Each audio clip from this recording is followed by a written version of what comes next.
Welcome to Washington Talk. I'm Young-Kyo Kim. In the final month before President-elect Joe Biden takes office in the White House, the U.S. State Department introduced measures to step up enforcement of sanctions on North Korea. Meanwhile, South Korea's parliamentary committee passed an anti-North Korea leafleting bill, stirring up controversy as some see the move as an attempt to appease the North Korean regime. Today we'll discuss these and more.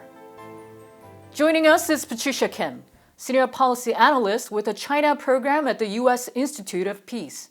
Dr. Kim was a Stanton Nuclear Security Fellow at the Council on Foreign Relations. Scott Snyder also joins us today. He's Director of the Program on U.S.-Korea Policy at the Council on Foreign Relations. His book, South Korea at the Crossroads, examines the trajectory of South Korean foreign policy. Welcome to the program. Thank you, Young-Kyo. Thank you. Okay, first of all, the U.S. State Department has launched a new website, dprkrewards.com, through which individuals across the globe can provide information on North Korean sanctions evasion. Is the United States enhancing pressure on North Korea, Dr. Kim? This new website, dprkrewards.com, is indeed one additional tool for strengthening the economic pressure campaign against North Korea. But its launch is coming in the very last weeks of the Trump administration, and therefore it doesn't really seem to be part of a coherent negotiating strategy towards Pyongyang. In fact, the intended focus of this website rollout seems to be China, not North Korea. Because if you listen to Deputy Special Representative Alex Wong's speech at CSIS earlier this week, which announced the launch of this website, much of it is devoted to criticizing China's lax enforcement of sanctions and its turning of a blind eye toward illicit North Korean commercial activities that are going on within and around China's borders. And Wong also used this speech to emphasize the fact that the United States has and will continue to sanction complicit Chinese entities. So all in all, the website and messaging by the State Department seem to be a part of the Trump administration's series of final moves to lock in a tough stance on China before leaving office. Mm-hmm. Mr. Snyder, why do you think the State Department came up with this now? Well, I agree that it is an expression of frustration with regard to China, and also it is evidence that the maximum pressure strategy at this point so far has failed to achieve the desired result. A lot of that, I think, is because of what China has done in terms of failing to enforce the UN Security Council resolutions. And really, I think that the greatest disappointment is that China has essentially given North Korea what it wanted at Hanoi without getting anything in return. And sanctions was the leverage that was designed to drive North Korea towards denuclearization. Mr. Snyder, you said that it highlights the failure to maintain maximum pressure. What were the problems in executing sanctions on North Korea so far? Well, there are a lot of problems. The biggest one that I just pointed to is Chinese complicity. It's really Chinese prioritization of geopolitics in terms of its relationship with North Korea over the denuclearization objective. But Alex Wong really pointed to the fact that China is serving the role of middleman for North Korea in procurement in a number of areas, especially sensitive items, and in the areas that were banned by the UN Security Council resolutions. Also, I would point out that with regard to financial transactions in the international community, North Korea relies on partners, and we have also seen North Korea develop its cyber capabilities in ways that have been very effective at evading the sanctions regime. Dr. Kim, you also mentioned how this recent move by the State Department is directed at China. So is China really the major obstacle in enforcing North Korean sanctions? So I agree with Scott. I think, one of the reasons why enforcement is so difficult is because North Korea is very skilled at sanctions evasion and has learned to live and continue to expand its nuclear weapons program, even under very restrictive circumstances. And the other major weak link is China. With North Korea no longer conducting nuclear and missile tests and the Korean Peninsula no longer facing the threat of imminent war, I think Beijing has become less and less stringent in strict sanctions enforcement. And it continues to serve as North Korea's economic lifeline and to provide enough laxity so that the Kim regime can continue to survive, which renders the economic pressure campaign that the United States and others have been trying to enforce much less effective. And as both of you pointed out, Deputy Assistant Secretary for North Korea, Alex Wong, accused China of seeking to undo the United Nations sanctions regime aimed at persuading North Korea to give up its nuclear weapons. But China keeps insisting it abides by UN sanctions on North Korea. Dr. Kim, what is your thought on China's response? Well, Beijing has officially responded as expected by insisting that it has not violated sanctions and that it takes its duties as a UN Security Council member very seriously. Unsurprisingly, in its official response, Beijing has turned the blame around to criticize Washington for bringing on hardship on the people of North Korea through its sanctions. And this reflects the typical tendency, I think, of Chinese leaders to be very sympathetic towards Pyongyang's position, and that the United States hostile policy, quote unquote hostile policy, is the cause of its military and nuclear buildup. And Mr. Snyder, is there any way to hold China more accountable on this front? Well, there are not that many options. I would say that rather than a reward site, what I would prefer to see is the application of financial penalties on Chinese firms that cooperate with North Korea.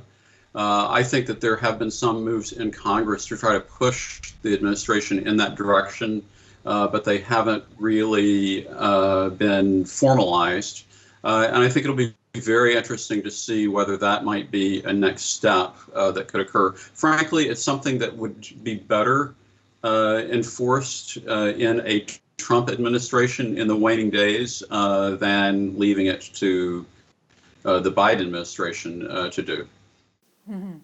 Lee Jong-ho, one of the highest level defectors to flee North Korea, said the U.S. needs to tighten sanctions against North Korea, focusing on blocking the markets of China and Russia. Is this something that the Biden team should consider? Well, I think Lee Jong-ho is really just pointing to the idea of secondary sanctions on partners with North Korea. And so he's really pointing to the way to the idea that if your partners won't enforce sanctions, then you may have to do what you can unilaterally. Mm-hmm. Dr. Kim, Biden's diplomatic team is widely seen to believe engaging China is important in dealing with North Korea. Will the new administration be able to make this approach effective? So the Biden administration has committed to work with China on critical global challenges, including on North Korea. And Beijing has also messaged that it seeks to cooperate with the United States in areas of common concern. But it remains to be seen how the two states will actually operationalize such a relationship. I personally think it's unlikely at the moment that Washington and Beijing will be working very intimately anytime soon to inject momentum into negotiations with North Korea, given the looming strategic competition between the United States and China that is here for the long term. I think rather the momentum to restart negotiations will more likely be driven by North Korea's actions, whether provocative or conciliatory, perhaps South Korean initiatives, and maybe or fresh American negotiating team that's empowered and galvanized by the incoming Biden administration.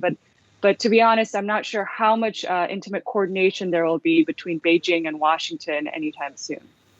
Meanwhile, South Korea's unification minister, Lee In-young, renewed calls that North Korea must refrain from undertaking provocations amid concern that Pyongyang could try to test the approach of the incoming Biden administration. Dr. Kim, why do you think people keep talking about the possible North Korean provocations? Are there any actual signs? I think these predictions are based on historical patterns exhibited by North Korea and Kim Jong-un's recent declarations that he's no longer bound by the self-imposed moratorium on nuclear and missile tests, and his continued hints that he will be delivering strategic surprises. And also in October, North Korea showcased increasingly sophisticated missile systems at the recent parade celebrating the 75th anniversary of its Workers' Party. There's also assessments by the expert community that North Korea will want to continue conducting missile tests to further cement the credibility of the nuclear and missile threat that it poses against the continental United States. I think these are the reasons why folks are speculating that there may be a test soon. But some others have also pointed out that North Korea may not engage in a provocation anytime soon, given the economic hardships that it's experiencing at the moment, as well as the probable desire by the Kim Jong-un regime to gauge the incoming Biden administration's willingness to engage. But I think if North Korea feels that it's being ignored for too long by the new administration, or that the prospects for a favorable negotiating situation are low in the short term, it may very well carry out another provocation to increase its leverage at the negotiating table in the future. Mr. Snyder, you've been saying that North Korea will have a lot to lose if they pursue provocations, especially in the beginning of the Biden administration. You still hold that view? Yeah, I do. I believe that it's not in North Korea's interest to pursue provocations as a strategy. But I don't deny that Pyongyang's track record is one in which it has tried to test new political leaders by engaging in provocations. It's just that at this moment, North Korea, having developed its nuclear deterrent, by using provocations at an early stage, it's actually signaling weakness rather than strength. Also, it runs the risk of shifting China's focus back to denuclearization from geopolitics, and it compounds the economic problems that North Korea is currently facing. So those are all reasons why I think that North Korea should be cautious, but I cannot guarantee that they will be cautious. And recently, South Korea's parliamentary committee, led by the ruling party, passed a proposal to ban floating balloons and bottles filled with propaganda leaflets into North Korea. Mr. Snyder, is this move concerning to you? Yes, it is. This is a very concerning development because it symbolizes democratic regression in South Korea. It's particularly shocking in my view because this is under the administration of the candlelight president who has branded himself as at the vanguard of a pro-democratic movement that has been successful in South Korea. And also it's problematic because this move comes after Kim Yo-jong publicly demanded that these balloon launches be stopped. And so it looks like Moon is acting at the behest of the North Korean leadership. And so for all these reasons, it's really a negative step. And I think that it is one that, especially in the transition to a new Biden administration, can run the risk of creating problems early on in the alliance. Dr. Kim, what is your view on this? So I very much agree with Scott, and I find this development concerning because the law is limiting the freedom of expression, which is contrary to South Korea's democratic values.